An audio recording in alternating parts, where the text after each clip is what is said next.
แต่ไปซื้อแแผ่นอลูซิ่งแผ่นอลูซิ่งครับเบิดประมาณ20,000บ่จ้ะวะ27,000ปุ๊27,000 บาทแม่นมันก็เกือบ3พุ่นบ่ได้ว่าแต่2เนี่ยก็เอาเขาเติม3มาแล้วแต่ว่าขอนำเขาลดให้ 3,000 น่ะเหลือ 27,000แล้วก็ว่าง่ายก็รวมๆหา 30,000แล้วเพิ่นลดให้เหลือ 27,000แม่นแต่ว่าเฮายังดาวเขาอยู่เด้เฮาถอกบ่ได้เบิดนะถ้าเฮาถอกเบิดก็อาจจะบ่ฮอดลงเป็นเงินกีบเฮาก็10ปลายล้าน18ล้านปลายๆวันนี้แหละพอสร้างเลยแล่นลงไปยืมเงินน้ำน้องเลยได้10,000แล้วไปถอกเขา10,000 บาทแล้วมาตีเงิน5ล้านอีกถึงอยู่ 7,000แล้วก็เลยถอก 17,000ยังค้างอยู่ใน10,000จะพอเวียดจะพอเวียดแต่กับน้องหัน10,000รวมข้างนี่เดียวนี่พอสร้างเป็นนี้ว่าจังซ่าเลยมัน 20,000 บาทแล้วสิหาใช้เวียดแน่สิใช้ทั้งน้องแน่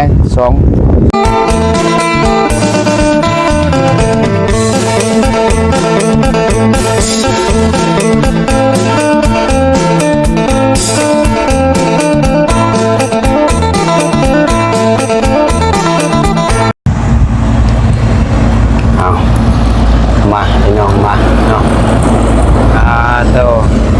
เปิดคลิปเปิดภาพมาอีกในมือนี้กาแวะหาพอสร้างอีกคือเก่าพี่น้องเนาะเกิดวันแรกแต่ว่านี่ยังบ่ทันแล้วเนาะมื้อที่4ที่5แหละพี่น้องเป็นโค้งแล้วเนาะเอาทักทายสบายดีได้พี่น้องเด้อสบายดีสวัสดีพ่อแม่พี่น้อง FC เบิร์ดสุขสุคนวัดสุหมองสุบอนว่าอยู่ภายในและก็อยู่ทางต่างประเทศเนาะกับพ่อกันอีกแล้วกับสายกกสายบุญพ่อกันกำลังพัดไส้นะครับเนาะสร้างลงมาเลยพี่น้องเอ้ยเอาพี่น้องเอ้ยพ่อกันอีกมื้อนี้พี่น้องเนาะเธอปุ๊บใช่สบายดีใช่ยังบ่แล้วแต่ว่านี่บ่แล้วบ่แล้ววันนี้คนนี้บ่าวนี่มาแล้วจ้ะข่าวดีฮะได้ข่าวดีก็ได้เงินมามอบให้5 ล้านเลยก็เลยไปเบิ่งเอาแพนได้เงินแม่เอาย่อดีใจจนคือว่าเป็นตาอยากได้น้ำแท้นี่เนาะก็ชื่อแพนหักบ่ได้พอมืดแล้วบ่วันนี้แล้วยังตะเกียนข่าวข่าวเลยก็สัตว์ปลาล้มเหมือนขับล้มมาขึ้นโค้งนี่แล้วเรียบร้อยแม่นคือว่าขึ้นโค้งนี่ปิดมื้อนี้เนาะแม่นบัดนี้ขั้นตอนต่อไปเห็นยังบาดนี่มีแต่ตัดเกียนข่าวเลยมีแต่สัตว์ปลาล้มแล้วก็มุ้งคันว่าแผ่นมาเห็นมุ้งว่าไปสั่งแล้วแผ่นเบิ่งมานั่งอยู่ผมก็มาสมามานั่งใส่ปะอยู่บ่อยากม่วนขึ้นสูงคืออยากเป็นดินเป็นยังเลยทางว่าแท้บาดเพราะว่าเตียงผมก็ได้ไปทางเตียงผมก็ได้มาซะพี่น้องเลยเนาะ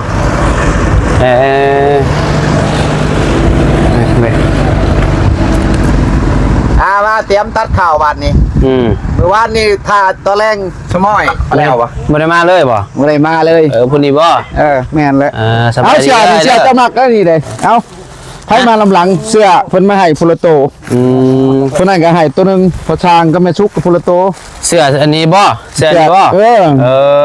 ขนมผมขนมโดยได้แล้วขนมมีตัวนั้นน่ะเด้อขนมนี่ขนมผมอันนี่ยังได้หับข่าวดีบ่แม่พอดี5 ล้านหักไล่เป็นเงินบาทเลยเพิ่นไล่แม่นละ100บาบี้มามอบเงินให้5 ล้านวันนี้แหละแม่นเอาไปซื้อโรซิ่งแม่นซื้อโรซิ่งบ่พอประมาณ2 ล้านเงิน5 ล้านของอันนั้นราคานี่มันตกอยู่10,000วันนี้แล้วมาบวกสิครับปลาล้มแน่แล้วก็แผ่นลบค้างไล่ไปไล่มาก็ตกอยู่ยังเลยปรึกษากับเมียเห็นได้ว่าเพิ่นมาส่งมันน้อยแหละจะไปยืมน้องเช้าเพิ่นก็ให้อยู่ให้ท่านเดือน6ว่ะจักสิหาเท่าไรแล้วบ่ช่อยแล้วก็เป็นยังข้างเวียดอีก10,000รวมแล้วพอดีเป็น 20,000นะยังทางดาวเลยกับทางเป็นหนี้น้องเช้าตากระจายละ7,000หัวฉันชาติตัวนี้นะแบบได้แบบว่าอันรวมเป็นอนุซิ่งทั้งป้านล้มเลยกับทางแนวลบ3 อย่างแต่ยังบ่ได้แผ่นโซล่าแผ่นแอมมันยังบ่ทันได้เว้าตัวนั้นยังบ่มีโซล่ามันเพราะว่าดาวตัวนี้มันวิทย์ตัวนี้ก่อนเพราะว่าเฮาอยากมันหลายขั้นตอนโพดแต่ว่าเงินเพิ่นมาให้ก็มีแต่5 ล้านหรือเงินพอสร้างก็ผู้ดีสิไว้ ให้ชุมทีมงานนี่แน่ซื้ออยู่ซื้อกินแน่ก็สิถอกเพิ่นเท่าน้อย ใส่คอนกรเพื่อน กะเบิ่งตัวจริงก่อนชำเฮานี่แหละเฮาได้ชำนี่ก็บ่ได้มุ่งเลยเรื่องเนี่ยก็ชื่อฟ้ากระตานเลยชื่อพุ่นจะ2 3 สอบเทพื้นห้องนี่เลยก็อยู่แล้วเอามือมันพอเดือน6สิบ่แล้วบ่เป็นไปนำเจ้า ยังงงอยู่น้องประไซพี่น้องเนาะ FC คือสิงงคือกัน แม่น คืออันพอสร้างนี่ว่านี่บาร์บี้หามามอบเงินให้5 ล้าน 5 ล้าน แล้วบัด แต่ไป นี้ ซื้อแพน ซื้อแผ่นโนริซิ่ง แม่น แผ่นโนริซิ่งเบิดประมาณ 20,000บ่จ้ะวะ 27,000 27,000ปุ๊27,000 บาท แม่น มันก็เกือบ3พุ่นบ่ได้ว่าแต่2เนี่ย ก็เอาเขาเจอ3มาแล้วแต่ว่าขอนำเขาลดให้ 3,000น่ะเหลือ 27,000 แล้ว ครั ก็ บ อืม ว่าง่ายก็รวมๆหา 30,000แล้วเพิ่นลดให้เหลือ 27,000 แม่นแ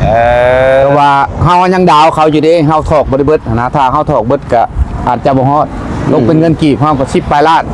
18 ล้านปลายๆวันนี้แหละพอสร้างเลยแล่นลงไป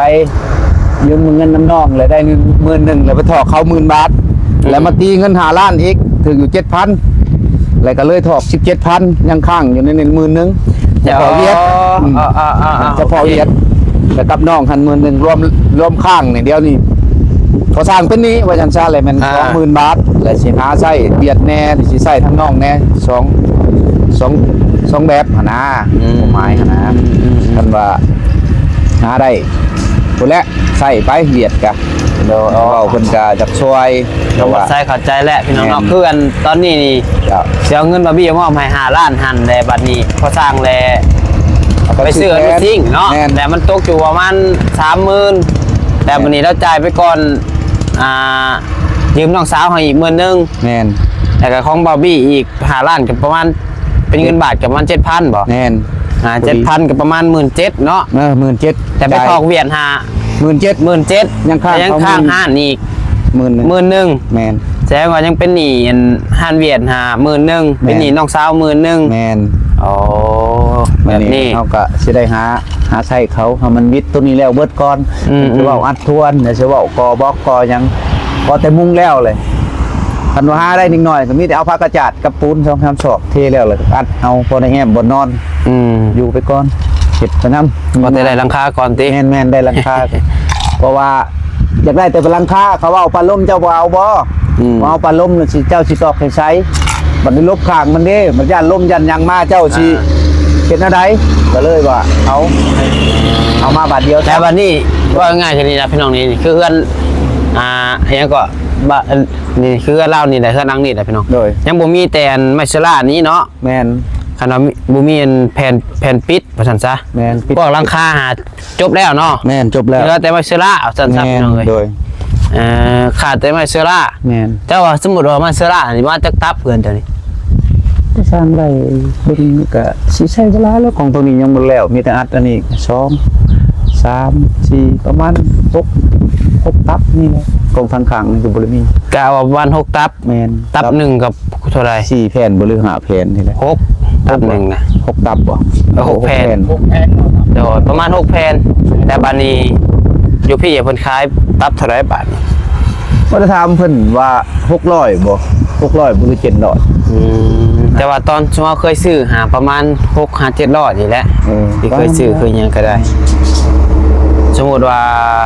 6ตับเนาะ6 36สมมุติว่า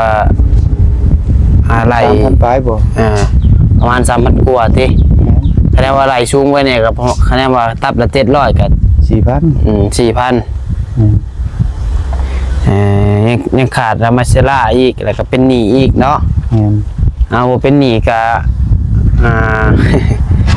คันบ่เป็นหนี้ผัดมันผัดสิได้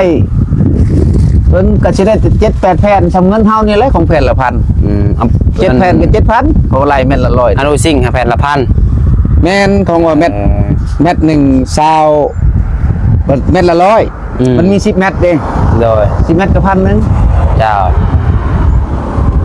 ตัวชีนักนี่นักตัวลบนี่ ราคาตัวแผ่นลบนี่มันก็จะซ้ำกับแผ่นมุงหั่นน่ะ โอ้คิดว่าตัดสินใจบ่เอาอ่ะบอกกันบ่เอาพัดยันมันเปิดมันหยังมันมีแต่ปกไว้ซื่อๆนะเจ้าบ่ลบข้างเลยบ่อยู่เพิ่นมาบัดยามลมยามหยังมา พายุได้ยามฝนเนาะ แม่น อันตรายอยู่มันก็ แน่นปรึกษากันนี่แหละเฮาก็เฮ็ดจังได๋ แล้วจะสรุปแล้วหาไปสั่งเรียบร้อยเนาะ สร้างกระถาแต่เอามาตัวนี้เด้อนี่มี M100 มีอันนี้และมีชื่อ เพิ่นแถมมา แม่นแถมเพิ่นเอามา ก็ไปสั่งมื้อนี้ วานนี่ไปลบหนึ่งแล้ว ไปแล้วมันทำเลยเพิ่นยังบ่ครบกันเพราะว่ามีแต่ลูกอยู่แล้วบ่เข้าใจกับภาษาเพิ่นแหละวันนี้พ่อมาเฮ็ดรายละเอียดให้เลยก็มาหับเอาเงินพอช่างได้จ่ายไปแล้ว 17,000 จ่ายได้ 17,000 เนาะ ยังแต่10,000แต่ค้างไว้เท่าได้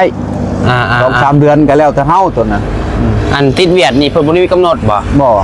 แล้วแต่เฮาสิมีไส้ แม่นสมมุติว่าเดือนนึงมีเขาให้ ถ้าอยากอันไส้เพิ่นเดือนละ 1,000 บาทก็ได้ ได้ เดือนละ500,000ก็ได้แล้วแต่เนาะ แม่น ก็สบายอยู่เนาะ แต่ว่าเฮาโทรบอกเพิ่นแล้วก็เบอร์นั้นเบอร์นี้ยามเพิ่นมาเฮาก็ปรึกษาเพิ่นแล้วก็แล้วเพราะว่าเพิ่นก็เห็นใจว่าเฮานี่มันบ่มีอยู่แล้ว แต่ว่าจักได้เพิ่นก็เลยช่วยนั่นแหละธรรมดาพอสร้างประมาณ10,000ปลายพอสร้างซื้อชุดเรือนเขานี่ก็มาอะไรรวมๆก็17ชุมชุดก็19,000หั่นนะเรือนซ้ำนี่บางเทื่อก็จะพอได้ซื้อชุดหั่นนะมันตะกี้ สมมุติว่าซื้อสดอันราคานี่ราคาดาวเนาะที่ว่าประมาณ 30,000 นี่เนาะ แม่น รวมทั้งหมดนะพี่น้องสมมุติว่าซื้อสดนี่ มันก็บ่อยากฮอดแล้วมันบ่ ฮ ฮ อ อ ด ด บ่2 หมองนี่แหละ อยู่หม่องวัน2บ่ แม่น สมมุติว่ารวมมันไม่เซล่าพร้อมนี่ก็ประมาณจัก 25,000 เนาะ แม่น ตีนั่น แม่น เฉพาะอันพวกโครงหลังคาแซงว่าเฮือนน้องน้อยก็สิซ้ำๆกันหั่นแหละซะบ่ตัวกับเฮือนน้องน้อยนี่มันบ่ฮอด 4-5 หมื่นแล้วว่าซะเฉพาะอันอุปกรณ์ก่อนนะบ่ว่าเรื่องสร้างค่าสร้างนะ อุปกรณ์นี่คือกันน้อยๆนี่บางเทื่อเฮาเช่งชดบางเทื่อก็บ่ฮอดคันอยู่ในวันทางกันแวอยู่นี่หั่นตัวนี้หั่นมันกะเลนึงมันหยัง เพราะฉะนั้นว่าจะพี่มันถือกลัวว่าเขาก็สร้างแต่พี่ได้สมมุติว่านั่น อยู่ในบ่อนไปแล้วจะขี่ลงไปปั้นมันนี่ก็ถูกจะลดลงราคาสำตัว อ่า นั้น น ที่ว่าเจ้าสั่งนี่ตัวแรก แม่นบ่อนห้านคอยสั่งนี่สมมุติว่าเฮาบ่มีเป็น 2-3 ปีก็คือกำลังเด็กเราเท่าไหร่40 ล้านแต่ว่าเราทอก500,000บ่100,000 200,000เราหานำได้งั้นพอสร้างเราก็เก็บทอกนำเขาแต่ว่าพอสร้างนี่มันดนก็บ่จะค้างค่าหลายคือนั่นนี่คันเฮามีมื้อนี่ก็จะไปปิดจอบลงสมมุติมื้อนึงมันจะลดลงให้อีกได้สมมุติว่าเดี๋ยวนี้เฮาบ่มีหรือบัดเท่านี้แหละขอเด้ 5,000 หรือ 6,000 เถื่อมันให้ปิดแล้วเฮาก็บ่ได้เป็นหนี้ก็บ่ได้มีดาวอีกนะมันก็มีช่องว่างเพราะว่าเฮาไว้เฮาก็ซ้ำซื้อสดคือกันสมมุติว่าดาวเฮาบ่ถอกเขาจักกีบหรือถือว่าสูงราคามันนะความหมายอย่างนั้นต้อง แต่ว่าเรื่องไปส่งนี่เพิ่นคือสิไปอยู่แล้วเนาะเพิ่นน้องน้อยนี่ก็ ไปบ่ยากแถวนี้ไปเบิดแต่เขตแถวนี้นะแม่นเพิ่นหลังแต่ละหลังแม่นเบิดตัวนี้ก็ซื้อชดตัวละดาวระดมบักยางก็หลายแถวเขตแถวชายทางเพิ่นมารู้จักเพิ่นว่ามองว่าเมียเพิ่นครอบครัวเพิ่นเป็นที่ว่าดาวเครื่องถ้วยบวงดาวชามดาวกะโลพวกนี้นะแต่ว่าเพิ่น ว่าง่ายๆก็คะแนนว่าเฮือนน้องน้อยสมมุติว่ามีงบพี่น้องเนาะก็คือเป็นพวกหลังคานี่ก็คะแนนว่ามีงบนี่บ่เกิน 25,000 30,000เนาะ ก็นั่นแหละ แล้วบัดนี้ค่าบวกค่าสร้างอีก 15,000 แม่น ประมาณ 40,000 เนาะคือพอสร้างว่าวพี่น้องเฉพาะค่าอุปกรณ์นี่ประมาณบ่ต่ำกว่าลัก2เนาะ แม่น บ่ต่ำกว่าลัก2พี่น้องเอ้ยเฉพาะอุปกรณ์ กำไรประเมินว่า50,000ลงมานี่คันบ่เหลือกันหน่อยๆตั้งแต่พอดีเลยนะตามผู้สร้างคาดกันนี่เว้ากันตะกี้ก็ประมาณนั้นแหละเฮือนก็บ่ใหญ่ รวมทั้งค่าสร้างน้ำตัวนั้นน่ะพี่น้องแต่ว่า 50,000 ลงมา แม่นนั่นแหละ เฉพาะอุปกรณ์นี่ประมาณ 20,000 ขึ้นไป โดย แต่บ่เกิน 30,000 เนาะ แม่น โอเคเพื่อนประสางอีกเพราะว่าเราอะมีเกิดซ้ำๆกันอย่างเนาะเพื่อนประสางจิกกว่างก็ได้หนึ่งเนาะ กว้างเพราะว่าเฮือนน้อยๆนี่ทางยาวนี่มันก็7เมตรที่มันบ่สร้างตัวนี้ดื้อไปนี่เนาะตุน6เมตร6 7 8พอสร้างนี่มันลื่นไป2เมตรพุ่นเด้เรื่องกะเลก็2 4 6ลื่นไป8กะเล งานมันก็สิลดลงอีกของน้อยเนาะ ลงอีกนะ ก็ ประหยัดอีก ก่อสร้างเพราะว่าเป็นหยังราคาคงราคาธรรมดางบมันที่ว่าไม่นี่ก็7-8-9 ล้านคือของบอลี่เนี่ยก็เพิ่นเว้าทั้งแผ่นหลอกแผ่นเรียบทั้งอีสังไปอัดแผ่นฉลอกฉลาเพิ่นก็ว่าตกคือ7-8 ล้าน10 ไปล้านอย่างงี้แต่เพิ่นรายงานเพิ่นลมกันหนะคร่าวๆหั่นนะเพื่อนน้องอูน้องอีนั่นก็ยังงบมุ้งเพิ่นบ่บางเทื่อก็อาจจะมีอยู่แบบแล้วนี่แหละก็สร้างจะขึ้นดำเนินการว่ามันก็ เจ้าว่าเพื่อมุ่งแล้วนี่ก็ผู้ประจักษ์เบิดเดือนนี่ผู้ประจักษ์นี่ โอ้ว่าเบิ่งตัวจริงก่อนสิว่า นี่ก็ ก่อน 26ก็ได้นี่ แน่ 26 27แหละ ยังบ่แม่นก็ว่าได้คันรายเดือนตัวช่างมันรายเป็นรายเดือน5เป็นเดือน6ไปนู่นนั่นหั่นนะ เพราะสมมุติว่าแล้วเพื่อนพอสร้างเองเพราะว่าที่แรกเราว่าสิขึ้นโครงไว้ซื้อ แน่น ว่าสิบ่ได้มุ่งเนาะ แน่น แล้วมัน บ่ได้คิดได้เปล่าบ่ใช่บ่ได้คิดนึงปรึกษากับเมียอยู่เป็นโครงไว้แล้วมีสิเมียนไม้โทเศษตัวเหลือเก็บเมียนมัดเบิ่นแหละสิเคลื่อนพุ่นบ่ให้เมียชี้ข้าวน้ำเตรียมไว้เลยก็สิขึ้นไปหาเงินก่อนได้แผ่นนึงเอาแผ่นนึงว่ะ แล้ววันนี้เพิ่นมีเพิ่นมาเซอร์ไพรส์ แม่นโดย 5ล้านเท่ากัน แม่น หลายเติบแหละ แม่น เนาะก็เฮ็ดตัวง่ายก็เฮ็ดเวียกงวดหนึ่งพู้นแหละสมมุติเราไปตั้งเซาก็คือกันน้องน้อยก็ประมาณทิศหนึงพู้นแหล้วเนาะคันว่าส่งมีงานคันส่งบ่มีงานก็บ่ได้ง่ายอีกพี่น้อง ทีนึงลังเทื่อมันก็บ่ฮอดได้บ่ปัจจัย สมมุติเราเป็นอะไรเพราะว่าหมู่เพศน้ำเฮาก็แบ่งกันนะน้ำหมูกน้ำมันเฮาไรหันไรนี่ก็ได้ตัวเลขอยู่ เหลืออยู่ แม่น บ่เกิน 2-3,000ติ 3,000 2,000นั่นแหละเหลือมาทั้งพี่เพิ่นกระจายนำคืนหิงเต็กและเพิ่นก็บ่ได้หาหยังมีแต่พอนั่นแหละ เจ้ไปใช่แหละเจ้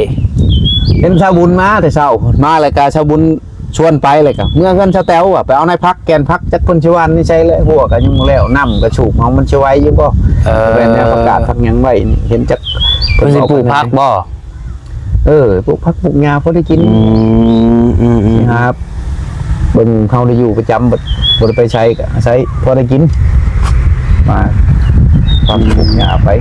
น้ำมันก็ได้เด้แต่เก่าบ่มีน้ำคันอยู่ข้างนั่นยังว่าน้ำหนองอันนี้น้ำบาดาลนี่แหละปลูกเอาปลูกพอได้กินนี้บ่ได้เอาหลายดอกเอาเบิ่งว่ามีแกนพักแกนหยัง คันมีเวลาเราก็บ่ได้เฮ็ดเนาะเฮือซ่านมีแต่บ่สร้างหั่นน่ะพี่น้อง แม่น แต่อยู่เฮ็ดกินมีเวลาก็ปลูกก็แล้วพอได้ แม่น เอาว่าบ่ได้พอได้ขายย้อนนี่ แม่น เพื่อนก็แคมทางอยู่ แม่น ตั้งตู้เวลาอยู่นี่ แม่นแน่ละ เดี๋ยวมีคนมาแว แม่อยู่ อ่า ก็ เอาเฮ็ด เห็น ใคร บ่ ได้ เห็น นั่น เห็นมาแล้วนี่เห็นพี่น้องลูกป้าลุงเพิ่นขายไปนั่งเผาเขาเบิดมืออยู่นั่นแหละบอกขอโทษนำเธอเอางัวไม่เท่ามาผูกคนผูกว่ามือเท่าคำก็บ่ได้ง่ายนี่แนมในทางอย่างนั่งล้มกัน ดินอยู่เจ้ากับแม่นอกฮอดนอกทาง เพื่อละแม่นรถมาฮอดคงทางเลย เออ เดี๋ยวนี้ปานนี้ เด็กเขาเรียกว่าอันนั้นเนาะ แม่นถือ ปลูกพักแล้วก็ตั้งห้านอยู่นี่เป็นห้านขายพักนี่ก็พอได้ย้อนใด แม่น พอได้กินแต่ละมื้อย้อนอยู่ แม่น ค่าขายนี่ก็บ่พอมาดอก แม่น คือครอบครัวน้องปัสไซนี่ก็อยู่ได้ย้อนค่าขาย แม่น เห็นว่าเพิ่นรู้ขนาดเพิ่นเฮ็ดได้เนาะ ก็ เราได้ ได้ ปลู อก ยู่ ก็ได้กินกัน แม่น อันนั่นแหละเป็นน้องเพราะบ่ได้ซื้อหมู่ขนาดปลูกได้หลายปลูกได้ขายเลยก็แห่งดีแล้วหาช่วยกัน คือว่าสร้างกันนับมือแล้วพี่น้องเอ้ย น้ำมือแล้วแต่มันยังบ่คือเก่าหรอกครับมันติ้งเร่งกระโยก ช่วงระยะหนาวนึงใครอยู่ เออ ระยะนี้มันฮ้อนนอนพักผ่อนมันบ่จะเพียงพอเด้มันอากาศฮ้อนมันอื่นเนาะเฮ็ดเวียกมันก็จะเมื่อยแน่ ขึ้นไปกี่อยากเป็นวินบ่ คือว่าจะเป็นวินเป็นหยังโอ้พอมันแดดมันได้แต่เช้าพัดแล่นมาพุ่นไป แม่บ่ได้กินข้าวบ่ กินแล้ว อ่า กินชิ้นเพิ่นชื่อชิ้นมามันชะวาดนี่แล้วกินกับเมียไปหากได้อยู่มันหักบ่เก่งคือเก่าแต่เก่านี่ไม่เช่นเดียวเขาไตแล้วพอดไม่พอด ห้องล่ำทำเพลงไปเดี๋ยวนี้มันก็ได้อยู่แต่ว่าให้ระวังหั่นแหละเอากะเท่าแก่เลยเป็นมากก็ยากเอาก็บอก โอเคสนอก็ถือว่าเพิ่นว่าเพิ่นจะส่งตอนใดตอนเที่ยง สักหน่อยนี่ จักหน่อย แม่นสิโทรถามเพิ่นตื่มอีกว่ามาฮอดใช้แล้วบ่บ้องเพิ่นมาแต่เช้าพุ่นมาหาโทรหาแต่เช้าโทรหาแล้วก็เลยผู้สร้างก็แล่นไปแต่พัวพันถอกเงินถอกหยังเพิ่นแล้วเรียบร้อยเลยจ้ะดีเพิ่นว่ากำลังผลิตอยู่อาจจะแล้วอยู่เพราะว่ามันชีชาน้ำตัวปั้นลบนี่แหละนี่ลบขาง เพื่อเพิ่นเหยียบเนาะ มันเหยียบล่องเหยียบหยัง สำคัญนะยันล่องมันบ่ถือบ่หยังก็สีผ้าหายากแน่เพิ่นก็เฮ็ดงานตัวนี้มันก็ละเอียดเด้ โดย เอา สนอ หลาย ก็ เจ้า คือว่าดีใจน้ำซะเด้อ โด พ่อย เด้อ โอ้ยขอบใจแหละ อ่า ถ้าบ่ได้คิดบ่ได้นึกบ่ได้พันในบ่คนใช้ก็ดี อืม นั่นน่ะมาจนนอนคิดอยู่กับเมียเฮ็ดอะไร เดี๋ยวค่อยเป็นค่อยไปหั่นแหละ เจ้า อืม มีแต่ว่าปกใหม่ชื่อพยายามเติมอีกบ่ว่าดอกกระปูจิกไว้บ่เฮ็ดอะไรใหม่เฮาสิบ่ดอกมาเดี๋ยวนี้ก็โอ้สู่ชนก็แต่ภาวนาบันหาเงินใช้หนี้ใช้ชิ้นเพิ่นให้มันวิตมันว่างไปก็มีแห้งและเฮาก็ได้ โดยมาตูนยัง โอ้มาแล้วบ่เพิ่นน่ะ โดยหางก็ลงมาว่านี่บ่ เด้อ ไม่ขึ้นหาน้องน้อยพุ่นแหละ อ๋อเจ้าเจ้า เอาซะเนาะก็สู่ไปนี่แหละ โดย 20,000ก็ถามว่าน้อยบ่หลายบ่มันก็คันว่าคนมีเงินมันก็บ่หลายพี่น้องเนาะ แม่ อันนั้นว่าคนหาเช้ากินค่ำคือซุเฮานี่ก็ แม่น ก็หลายอยู่พี่น้องเนาะ ลายแล้ว จักเดือนสิหาใส่เบิดเนาะ สิจักเดือนจักปี แม่น คือของเฮาก็โอ้ยเพิ่นสิได้เงิน 20,000แล้วก็หาจนตาเสียบพุ่นแหละพี่น้อง แม่น ว้าวจนอันปากเมื่อก คือเอาผู้ถ่าย YouTube นี่ก็โอ้ยบ่ง่ายพี่น้องเนาะ แบบกับไผนี่แหละเบิ่งบ่ลับจอกแจก อืม แต่ว่าเอาลงมาพี่ก็10,000แหละบัดคือข่อยเว้าของแล้วไปเสีย40,000จนโอ้ตอนเป็นไข่พุ่นแหละคือกับเมียมันวิดว่างเฮ็ดแล้วอยากได้นอนคือพลิกกว่ำพลิกงายอยู่หั่นเอ้าบ่บืนได้ซำนี้เลยมีแห้งเลยบาดนี้วะได้ไผเลยเพิ่นบ่ชูชนให้เอาไผก่อนบัดนี้ได้ไผเลยก็อยู่ปรึกษาคันว่าเพิ่นหาทางออกซอยบ่ได้ว่าบ่ให้ดาวบ่ให้หยังนี่ลุงข่อยก็บ่จักแนวสิซื้อเอาแต่ซำเงินเฮานี่แหละ อืม ซื้อเอามุงไปนำอยู่พอได้ มันบ่ได้ส้นเนาะ แม่นพอได้ชดวันนี้โอ้ยว่าอะไรกะผู้ ช่วยค้ำช่วยชู้กะจำโอ้ยบุญคุณเฮาก็นบใส่เก้าเท่าใส่หัวพุ่นแหละเพื่อชีบืนมาเพิ่นกะคิดเห็นบุญคุณนี่แหละว้าวอะไรก็สร้างได้งานเฮ็ดมันคือว้าวนั่นแหละงานเฮาเฮ็ดเฮาผัดงานช่วยเหลือหมู่ก็จำเฮาเฮ็ดได้หั่นแล้ว จำเฮาไปได้มีแบ่งได้ญาติเวลาได้ แม่น คือเดี๋ยวนี้แล้วไปกับน้ำมูกน้ำมันเที่ยวไปเที่ยวมานี่ก็กันมาเฮ็ดงานไกลนี่ก็สิบ่อยากรอดพุ่นแหละเฮาบ่ไปอยู่ไปนอนไปบุกไปหม่นเอา โอเคสนอมิตรว่าถ้าอนุสาวรีย์สิ่งเพิ่นมาพุ่นแหละ แม่น เนาะ จักหน่อยสิโทรหาเพิ่นว่าฮอดไผได้มาไว้บ่หรือนั่นใด ถือว่าพวกโครงค่านี่แล้วเรียบร้อยเนาะ แม่นมีแต่ที่ฮ้อนๆแล้วก็ใส่แผ่น ตนานาปลาลม เด็กน้อยเนาะ มาเลยมีแต่ติดปลาลมข้างๆนี่ตะข้างทั้งหลังแล้วก็ข้างนั้นก็มุงมาเลยเลยใช้ตะเกียนข้างนี้จบ มุ่งข้างพุ่นบ่มา ชิไลทั้งนั้นน่ะมาก่อน โอเคแสดงว่าเพื่อนบ่สร้างก็ได้เฮ็ดต่อเนื่องเนาะ แม่น ได้เฮ็ดต่อเนื่องเพิ่นน้องเอ้ยกะบ่ได้ว่าต้องเบิ่งเพิ่นน้องเอ้ยถ้ามีผู้รักผู้ใหญ่อยากช่วยจักซอยเพิ่นพี่น้องเนาะเฮาก็พยายามมาเป็นแค่กระบอกเสียงนี่แหละให้ โอ้ เพิ่ ย นน้อง เจ้าขอบใจนี่แหละอีกเทื่อหนึง โอ้ย โอ้ยได้ย้อนทุนเจ้านี่แหละคอยก็ดีท่านโอ้ยต่อแต่เรื่องโดยต่อแต่เรื่องแห้งพอสร้างนี่กะโอ้ยกะขึ้นใจจนหลายปีพุ่นแหละเพื่อสิพื้นได้เพื่อสิพอ เลยเบิ่งเดี๋ยวเอาM100ให้ก่อนกินแล้วบ่มื้อนี้ ยังข้างกันเลย100บ่ ข้างกันได้100 100 ผู้ใดยังบ่ทันกินเอามา2ขวดนึง โดยบ่เป็นหยังแบ่งกัน แบ่งกันเด้อ ขอบใจโดยขอบใจหลาย เอาสู่ไปแล้วบ่สร้างเด้อ โดย แต่คอยเฮ็ดคอยเป็นไปเนาะแล้วซ่านี่ก็บ่แล้ว เป็นทิศผู้ใดบ่เป็นโครงหลังคานี่มาวันนี้เพิ่นว่า3 4ปีแล้วซ้ำนี่แหละ เลยคอยเป็นคอยไปเนาะคอยเฮ็ดไปทีละอย่างเอาถือว่าโครงราคาขึ้นโครงแล้วนี่ถือว่าสำเร็จแล้วเด้อพี่น้องเด้อเครื่องประสร้างมีแต่เพิ่นได้รับข่าวดีพี่น้องเนาะถือว่าอนุสิ่งนี่เพิ่นซื้อแล้วพี่น้องเอ้ยติดหนี้เอาว่าซั่นซะกระจายไปเงินเพิ่นเองที่ว่าบอบบี้มามอบให้ประมาณ 7,000 บาทพี่น้องเนาะแล้วเพิ่นได้ถอกไปแล้วแล้วบัดนี้ยืมพี่น้องซะอีก10,000ติดหันเวียดอีก10,000เพราะง่ายๆก็พอสร้างเพิ่นยังเป็นหนี้ตอนนี้20,000 บาทพี่น้องเนาะแล้วค คาลาวพี่น้องมีแต่ว่าถ้าเบิ่งถ้ารุ่นเบิ่งพี่น้องว่าสิเป็นซีหยังพวกอันดูสองดูซิ่งลาวก็ได้เนาะไปเด้อจังหวะกันได้เพียงเด้อสำหรับคลิปนี้ลำลาแล้วผิดพลาดประการใดก็ขอโทษขออภัยนำเวลาอยู่ดีมีแฮงเบิดสุขุสุขคนเพียงเนาะขอบคุณพ่อแม่พี่น้อง FC เบิดสุขุสุขคนที่กำลังรับชมและเป็นกำลังใจโดยตลอดมาท่านพี่น้องสำหรับคลิปนี้ลำลาแล้วสบายดี